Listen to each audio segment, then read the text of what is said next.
So I just got a very exciting package in the mail today.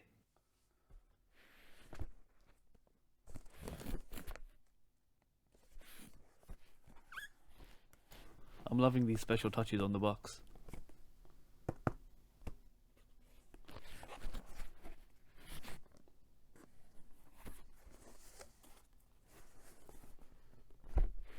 And here we go, the moment of truth. And here are just some basic instructions: how to plug it in, how to charge, what buttons do what.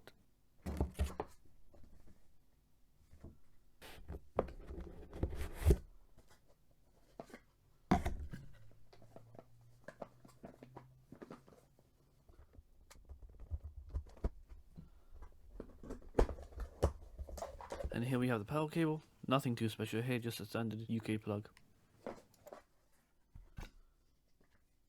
And here we have the health and safety booklet, which is available in a bunch of different languages.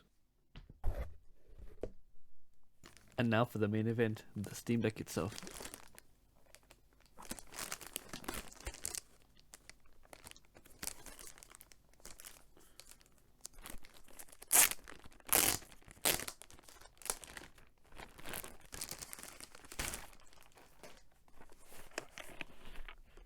I love this text on the front.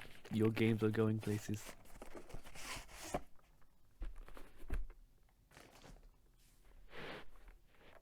And this is the infamous Steam Deck case. Seems like there's a thing at the back where you can put the charger, which is quite neat actually. Fits quite snug. Sticks out a bit, but it's not too bad.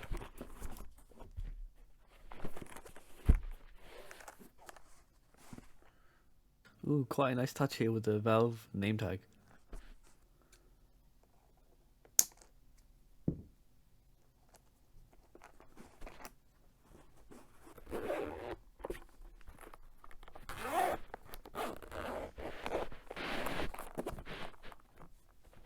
And here we go. So first impressions, this thing really is chunky. Like, it's very, very big. Overall, the buttons sound and feel quite nice. Same with the trackpads. Up top you have the power button, Type-C port, headphone jack and volume buttons. At the bottom, the only thing you have is the micro SD card slot.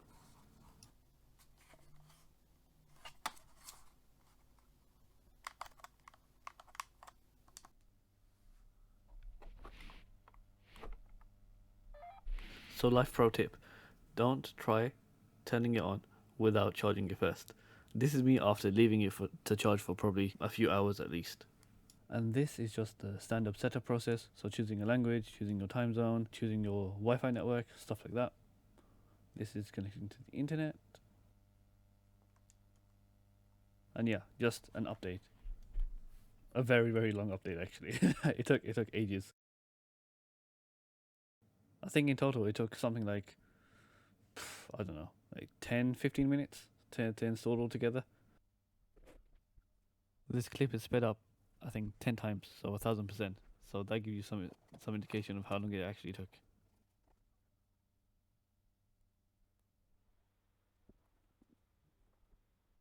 And they also spend a really long time on this screen for some reason.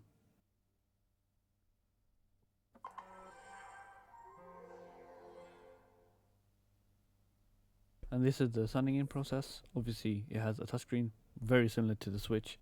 And yeah, it performs pretty well.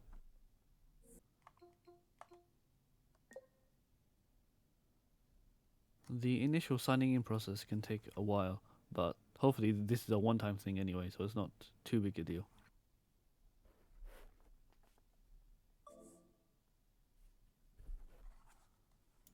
And here we go. This is the Steam Deck proper. So the Steam button, the quick access button on the right, power button up top, and the volume buttons on the top as well, and the micro SD card slot right at the bottom. Here we go. Let's have some fun.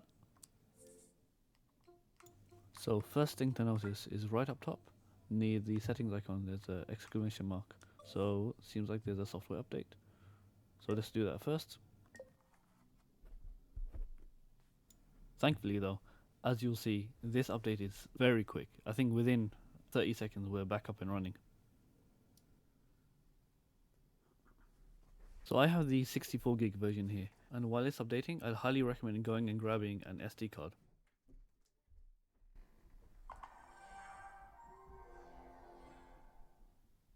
This is the micro SD card I have, and it's the one I'd recommend as well.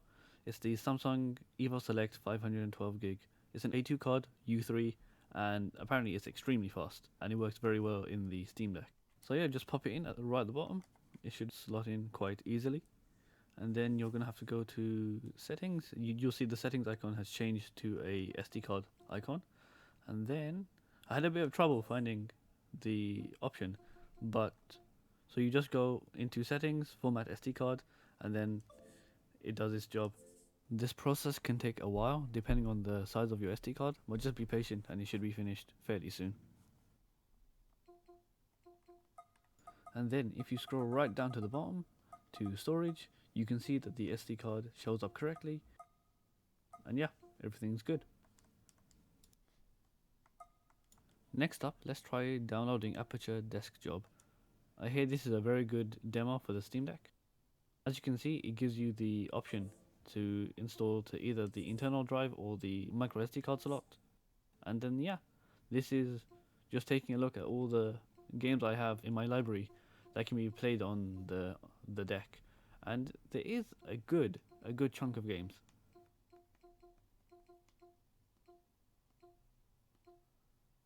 So this is a few days after my unboxing, but unfortunately I haven't really had time to mess around with this, so these are very much still first impressions. But basically this thing is ridiculously ergonomic.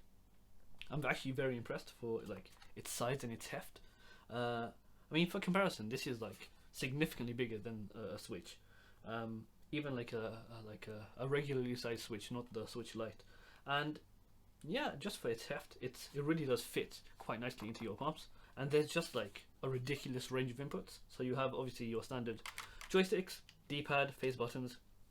You have these two like trackpads on either side, and then bumpers, triggers, and then these two like paddles at the back. So the joysticks L3 and R3.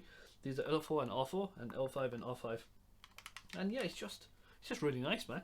I haven't had much time to test the battery life. I've heard it's not particularly great, but yeah, I mean, look, it's touchscreen as well, so that's another input.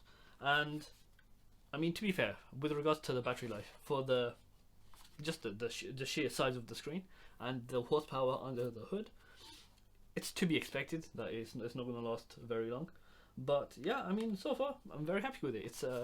It seems quite cool. I've messed around with the desktop mode as well, because it's just running SteamOS, so it's literally just a handheld PC at this point. So yeah, it's quite cool. I will keep you guys updated. But yeah, so far I am very impressed. This is a very neat machine. It's very cool, and yeah, hopefully I'll have another video up quite soon. So talk to you then.